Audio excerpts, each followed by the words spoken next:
This is Andy Purewal for Boxing News. I'm joined by trainer Abel Sanchez, who's currently on vacation. So, Abel, I appreciate you jumping on. Boxing, unfortunately, never seems to stop our work. How are you doing? I'm doing well. How are you? I'm very good, thank you. And last time we spoke, it was prior to Philippe's victory against Joyce up in Manchester. Just take me back to that night. Your man stepping in on short notice, but getting the job done. You know what? For me, it was the perfect fight when he called me and suggested it to me that they were offering. What was that 3 weeks, 3.5 weeks before the fight? I had to go. I had to fly to Croatia because to finish the training anyway. Because him flying back into the U.S. and then flying back into England would have been a little too much for him. So we did what we had to do. He did well against Joyce, not as well as I would have liked, but we got the victory, and that's what's important.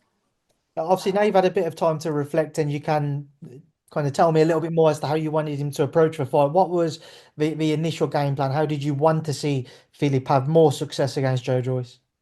Well, I because we didn't have enough time in training camp, and me having worked with Joe before, I worked for him for about a year, so I knew more or less what Joe hasn't changed very much. I knew what he was going to do. I wanted Phillips just to be quick one twos with right hand hooks, just not to get into an exchange with Joe because Joe is a as his nickname implies a juggernaut. You know, he just comes forward, and doesn't get deterred. So I wanted to keep it simple for us not having a training camp like we should have, and keep it simple and just win round by round. Um, how pleased were you for Philippe to get that type of victory on the back of obviously a tough period in his career with the more recent defeats prior to that?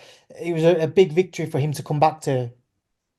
Well, absolutely. The big issue for me was to make sure that he understood that the training doesn't have to be as physical and as hard as he was doing before. We can get in shape with a lot less time and a lot less rounds, and we can get ready for a fight without having to kill ourselves in the gym. And I think that the fight in against Dubois was one that had a little too much work before it. So he was a little wore out. He kind of ran out of gas. I left it a lot in the gym, but every fighter learns from fight to fight, and hopefully we learn from this one. Just with Joe Joyce, and earlier on you mentioned your experience from working with him previously. Everybody kind of knows what to expect when Joe steps between the ropes and his style, but how much of an impact or influence do you feel like maybe small things that you notice from your time working with him that maybe we don't see was kind of crucial to Philippe's success? For me, against Joe, what was important was to not allow him to get into a roll, to break it off before he got into a roll. Because once Joe starts throwing punches, he just goes forward. He's willing to accept two or three on the way in, but he just continuously. They may be slower, but he continuously throws and throws and throws, and it's difficult to get him off of that. So it was important to not allow him to get into a rhythm. In terms of what's next for Philippe, I imagine he's still probably enjoying the victory. So where do you want to see him go to? What next? Actually, Philip is a hard worker. Philip is back home. We've been talking a lot. He's back home studying the tapes and studying the fight and studying what we're doing in the gym. He just keeps asking questions. He wants to learn and he wants to improve. So right now, I think they've got a purse bid going on between Frank Sanchez and ourselves. They've extended it. It's for an eliminator for the title. So we look forward to them deciding what's going to happen and getting back into camp. I handle the training. Somebody else handles the logistics and the fight contracts and stuff like that. Would you say then, Abel, certainly from your conversations with Philippe at least, he is trying to come to a deal with the Frank Sanchez fight, and there's no chance of maybe pulling out if a different fight was to be proposed? When I take one fight at a time, one name at a time, and whatever name gets mentioned again, then we'll go over it, and I'll voice what I think is best for us. And I just want him to have the most important for me is right now is for him to have the adequate training camp uh, and not to be shortchanged like we were the last time. The reason I agreed and I thought it was a good fight for us the last time is because I knew a little more about Joe than most people because I had him. So what's important right now is for Philip to get the correct time or allowable time to get a decent training camp in. What would you make of a fight with Frank Sanchez? I like the fight. I've watched Frank when he was with Eddie, and I think he's with Eddie again. I've watched him when he was with Joe. So I know Frank. I've watched him because he's a heavyweight, and I thought maybe I'd get a shot at him with Garcia when Garcia was with me. So I've watched him as a young pro and as an evolving pro. It's a good fight for us, I think. Stylistically, and you mentioned it's a good fight. How many holes do you see there? And obviously, how much confidence do you take from how Ajit Cabello was kind of able to dismantle him? Yeah, Cabell's a different kind of fighter than Philip is. We'll use our height, we'll use our length. I tried to implore on with Philip that those are his assets and he needs to use them a little bit more. So when the time comes and they make the fight, then I go back and study Frank Sanchez even more in depth, and we'll come up with a game plan. But I think that Philip's size should be an issue for Frank Sanchez. I'm also interested to get your thoughts on a few other fights. I've got you, Abel. Speaking of the heavyweights, Alexander Usyk, Daniel Dubois are due to have their rematch in July. What's your take? Will it be repeat or revenge? Usyk has been unbeatable for a while. But there has to come a point in everybody's career when he has a letdown.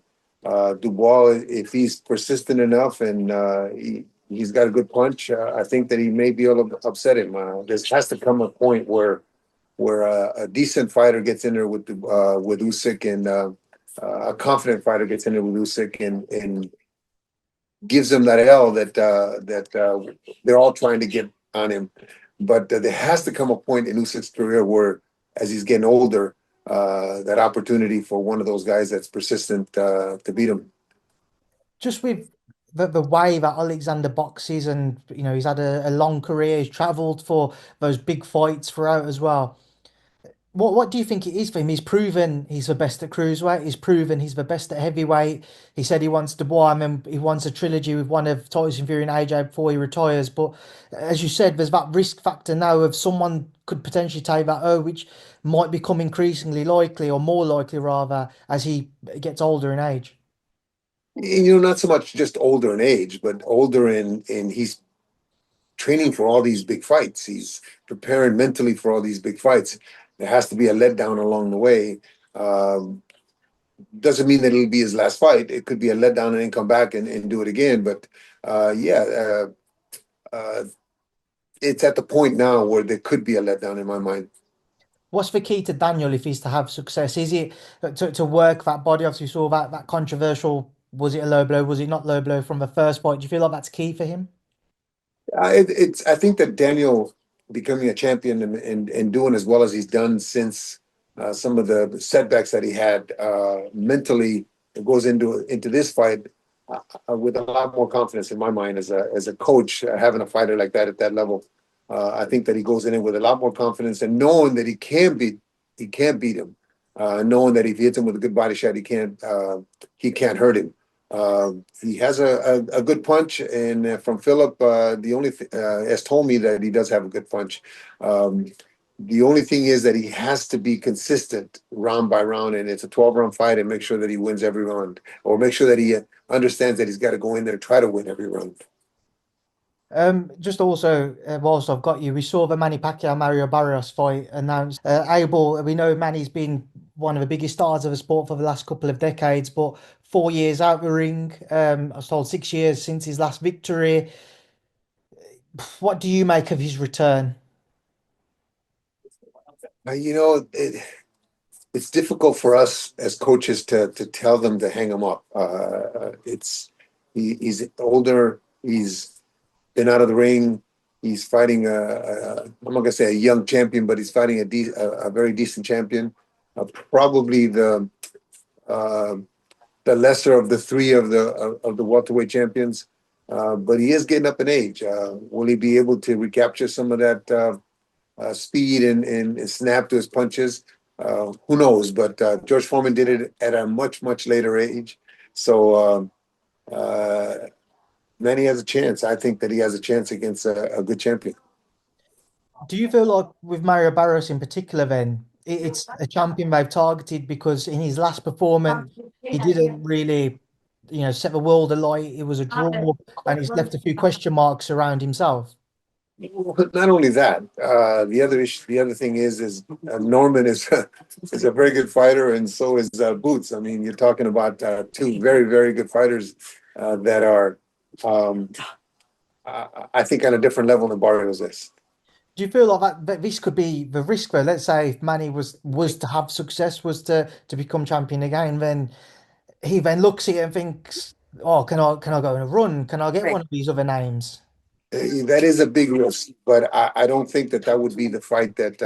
Well, those two wouldn't be the fights that they would be looking for. I'm sure that if Manny is fortunate enough to be in great shape, and listen, Freddie's a master. Freddie will figure out a way to win a fight that's winnable, and maybe then guide him towards other defenses other than Norman and Ennis.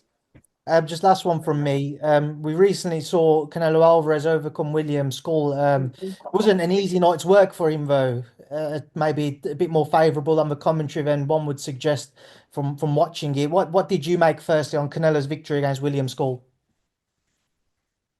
When you get an opportunity, as Skull did, against who I think is pound for pound the best fighter in the world, uh, I think you have to try to win. I mean, I think the fans would have been better served if he got beat in a way that he was trying to win. To me, he really didn't make an effort to try to win the fight. Yes, he won some rounds, but we are in the entertainment business. And if the fans don't want to watch you, it doesn't matter how good you think you are. If the fans are not going to want to see you on TV again, then what's the sense? So,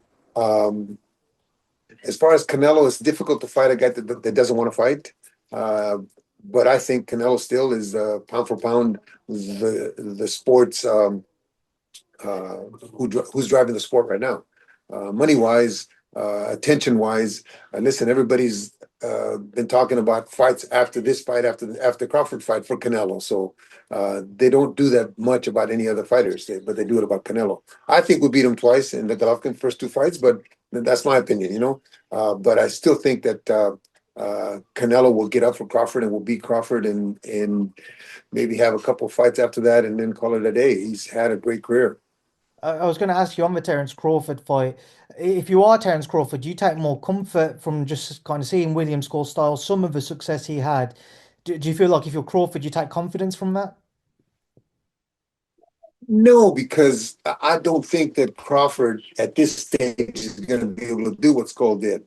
I don't think that he will be able to run, and that's exactly what he was, running from Canelo. So if he stands there with Canelo, he will be successful as Kell Brook was with Golovkin in the first 3 or 4 rounds because of speed, because of size, because of who he's fought, how he's fought in the past as far as the weight wise. So his hand speed will be a little bit better.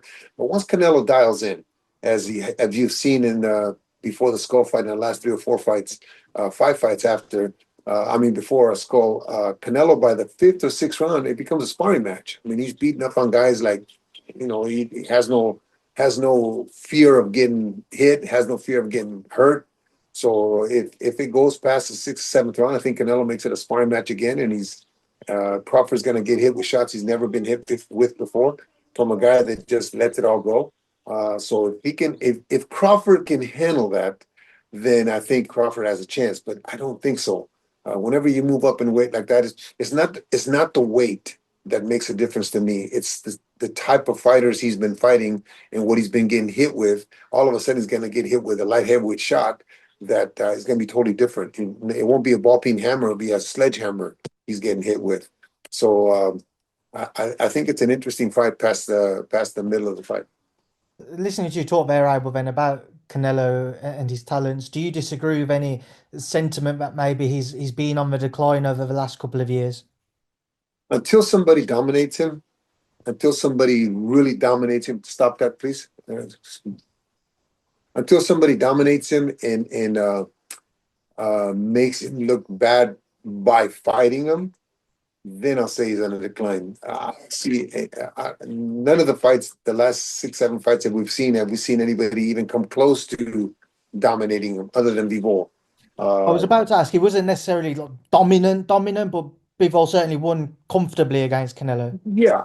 You know what? When before the fight, I said that I thought Canelo was going to win. First of all, I was wrong. But before the fight, I said he's fighting a guy that's 15 pounds heavier than Golovkin with the same type of skills and the same type of background, same type of amateur background, same type of schooling.